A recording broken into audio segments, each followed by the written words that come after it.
Buffer का मतलब तुम लोग समझते हो, बफर इकोनॉमी में कई जगह यूज होता है। नहीं, चलो ठीक है, चलो एक साइकिल में बनाता हूँ, यहाँ ध्यान देना।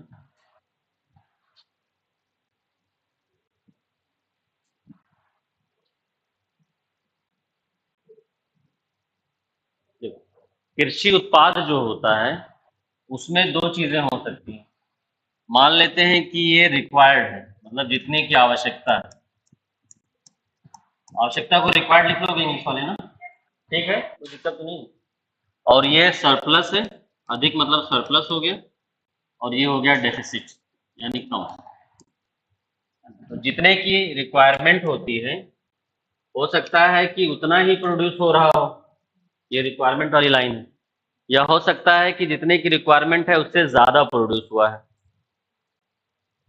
या तीसरा सिनेरियो क्या हो सकता है, देखो पहला सिनेरियो ये है, दूसरा ये है, और तीसरा सिनेरियो ये, तीन सिनेरियो।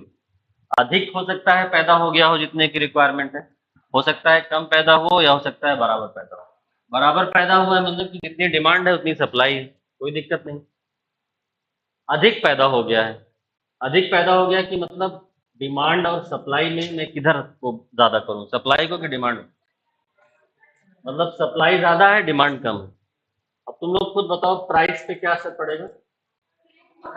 कम हो जाएगा। ये इसमें कोई डाउट है किसी को? बनाओ सब लोग ये। देखो डाउट होगा तो तुरंत पूछ लेना कि कैसे, शर्माना मत अगल बगल वाले को देख। अधिक प्रोडक्शन हो गया मतलब कि डिमांड कम थी लेकिन सप्लाई ज्यादा हो गई। क्लियर? तो सप्लाई अब किसी चीज की ज्यादा, उसकी डिमांड कम है, तो प्राइस क्या हो जाएगा? कम हो जाएगा। क्लियर है? चलो इसको हम लोग डिफ्लेशन बोलेंगे कि इन्फ्लेशन? डिफ्लेशन वाली सिनेरियो हो सकती है यहाँ। क्लियर है? यहाँ पे देखो कम है उत्पादन, ये उत्पादन की बात हो रही है यहाँ पे, एग्रीकल्चर उत्पादन की, है ना। उत्पादन कम है मतलब अगर डिमांड और सप्लाई हम देखें तो डिमांड ज्यादा कि सप्लाई ज्यादा? डिमांड ज्यादा हो गया, सप्लाई कम हो गई। मतलब क्या होगा, प्राइस पे क्या असर पड़ेगा? प्राइस बढ़ जाएगा, इसको हम लोग क्या बोलते हैं? इन्फ्लेशन बोलते हैं। अगर इतना समझ में आ गया तो तुम्हें बफर स्टॉक समझ में आ गया। यहाँ कोई डाउट होगा तो नहीं समझ पाऊंगा, मैं अभी भी बोल रहा हूँ, ईमानदारी से बता दो, सब लोग समझ गए हो? अब तुम एक चीज बताओ, सरकार का या आरबीआई का काम क्या होता है? मुद्रास्फीति और डिफ्लेशन दोनों को कंट्रोल में रखना होता है, साथ में खाद्य सुरक्षा भी बनाए रखना। ये किसका काम है? सरकार का काम है, और आरबीआई का काम है कि मुद्रास्फीति कम रहे। ये साइड में लिख लो कि सरकार का काम होता है मुद्रास्फीति, खाद्य सुरक्षा, इसको नियंत्रित रखना। क्लियर है? लिख लिया सबने? मतलब इन्फ्लेशन कंट्रोल में हो और फूड सिक्योरिटी रहे, ये किसका काम है? सरकार का। अब देखो इसके बराबर है और अधिक है तब तो कोई दिक्कत नहीं, तब तो फूड सिक्योरिटी है। लेकिन इससे कम होगा तो फूड सिक्योरिटी की प्रॉब्लम आएगी, है।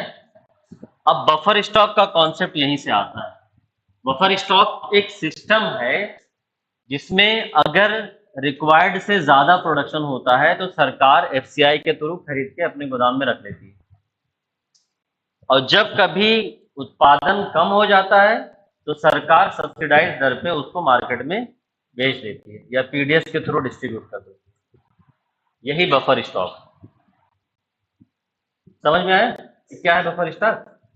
तो लिखो buffer stock is a system, buffer stock is a system which buys and store stocks, which buys and store stocks at the time of good harvest, at the time of good harvest,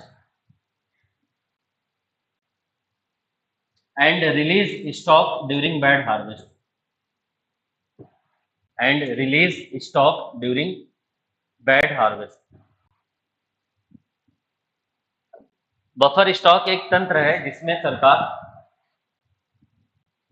buffer stock एक तंत्र है जिसमें सरकार, क्या हुआ? तंत्र, तंत्र एक तंत्र है जिसमें सरकार आवश्यकता से अधिक कृषि उत्पादन होने पर, आवश्यकता से अधिक कृषि उत्पादन होने पर खाद्यान्नों को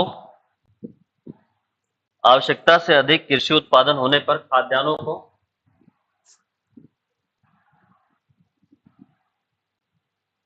खरीद कर भंडारित करती है, एवं कम उत्पादन की स्थिति में सब्सिडाइज्ड दर पर उपलब्ध करवाती है। अब लिखो ऑब्जेक्टिव ऑफ बफर स्टॉक या एम ऑफ बफर स्टॉक।